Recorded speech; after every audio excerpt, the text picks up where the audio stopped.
You're so happy. You live in Florida. It sounds like you've got an amazing thing going on. There's probably times in life that were, not as simple, where you run into a roadblock and you go, how in the world am I going to get through that? Tell Mhm. us about a time that you experienced that was tough, but now looking back, it became, wow, that was, I understand now why I had to go through that.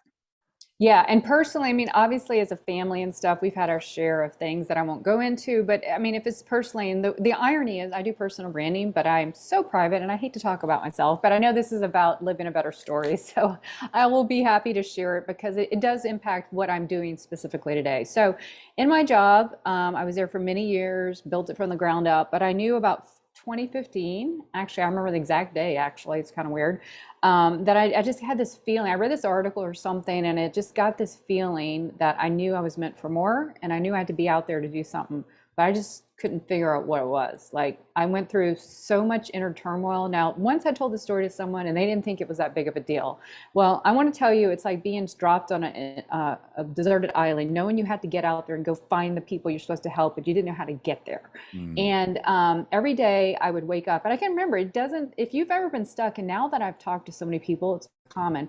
I knew I was called to do something. I just didn't know what it was. So, you know what I did? Instead of just believing in me, and of course I prayed about it and stuff, I started throwing myself into like courses, certifications, all these things, trying them out. And I guess that's sort of good, but I just didn't believe in myself enough to just go out there. And so for 5 years, I was stuck. I was living that Groundhog Day Mm. um, movie where I just knew it was frustrating. I was like, why is this? This was like kind of, I know this sounds crazy, but if you ever been like stuck in a box, that's kind of how I was. And I knew I meant to be more. So I finally got the gumption to quit my job or resign after all those years.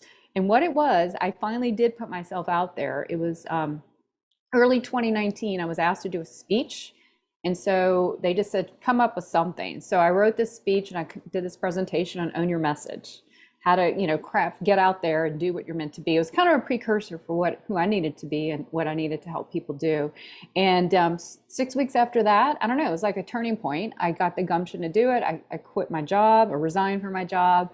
January 2020, I became an entrepreneur. And now I am completely dedicated to helping people who are stuck and know they're meant to be out there doing the thing that they're gifted to do to get out there. Tell me about a time where God showed up in your life where you knew it was undeniably God, right? It could be a moment, it could be a time. And a friend of mine, Timmy, shared that question with me. He was Peter Pan at Disney World, and I Oh, saw him a couple cool. weeks ago. Yeah, he's no longer Disney World Peter Pan, but he's the one who said you should ask that question. So, Oh, that's so cool. Well, I was thinking that when I looked at the notes or the questions before, and of course, in the moment, I can't think of anything, but I just have to say there's been micro moments because when something's bugging me, just kind of, I try to, we're not all perfect, but there's been so many moments when I'm just stopping dead in the tracks or something, and I get this voice that says it will happen, or I get this voice, mm, and it sounds really weird, I'm talking about, but I get this inner gut feeling more like, I guess you should say, and I know it's going to happen. And so I'm like, oh, it's a calm, it's a reassuring feeling, and I just know I'm calm now. The anxiety washes away, and I know it's going to happen. And so, sure enough, those things have happened to me when something went wrong and I needed an answer or something had to come through. I mean, I can think of maybe in the last 5 years, three things that if it didn't happen, things were going to really fall apart.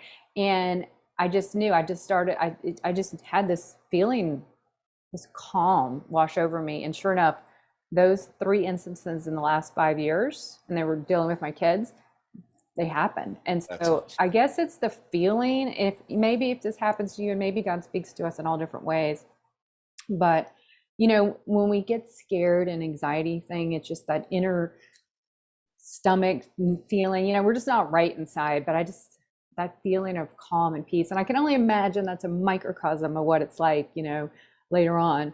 But that's the reassuring feeling when I know I just let it go. And it doesn't happen all the time. So I think those are when I really, really need the help and I feel desperate.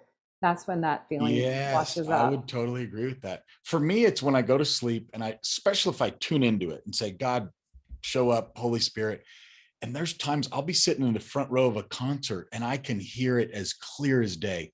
All the instruments, the words to the T, and that's how it shows up. And then I'll have other parable kind of things that feel, it's almost like Bumblebee from the show Transformers, where he'll do Mm-hmm. an Elvis song and then he'll shift to something else. And so I'll get Exactly. a message through multiple different talk tracks like that. Yeah. And it blows my mind that some people haven't tuned into that FM dial yet. And it's not hard. You just, all you have to do is want to and be open to And listening ask for it. Yeah, and ask. exactly. Yeah. Yeah. And you never know what's going to hit you. And I love that because you'll be in the middle of just talking to someone and it happens. And I think for everybody, like you said, when your experience is different than mine, fundamentally know that is it. It's like nothing else. What role does faith play in your journey? Oh, that's a wonderful question. It's everything to me. I don't openly talk about it much, but I feel led to probably do more. So that's why I'm so excited to be here. Um, it means everything. And it comes from my mom who, got really spiritual and, close to Jesus and God, whatever it. And when I was 2, she said, because my parents were going through a bad time. And she's inspired me my entire life. And so faith is a huge role. And every morning, I make time in the morning. In fact, every morning when I get up and go to bed, I pray as a spiritual thing. But and every morning I try to, get my devotional prayers and quiet time, at least 10 or 15 minutes, some days better than others, and just devote that first part of the day for God. Now, am I perfect at it? Heck no. Did I fall sometimes? But that's my intent. So faith does play, and I do try to now. I realize most of us were getting too addicted to our screens or whatever, just being on screens all the time. So like I have this iPhone watch or this iWatch. So if you have one, when it'll say breathe, like every so often, that's my cue to not only breathe, but to say a prayer and to be thankful. So Mm. I'm trying to incorporate that, not just in the morning, but as a reminder throughout the day. And it keeps me going, but not every day am I perfect or nor anywhere close to it. But just like everything, you just get back on it and you keep trying.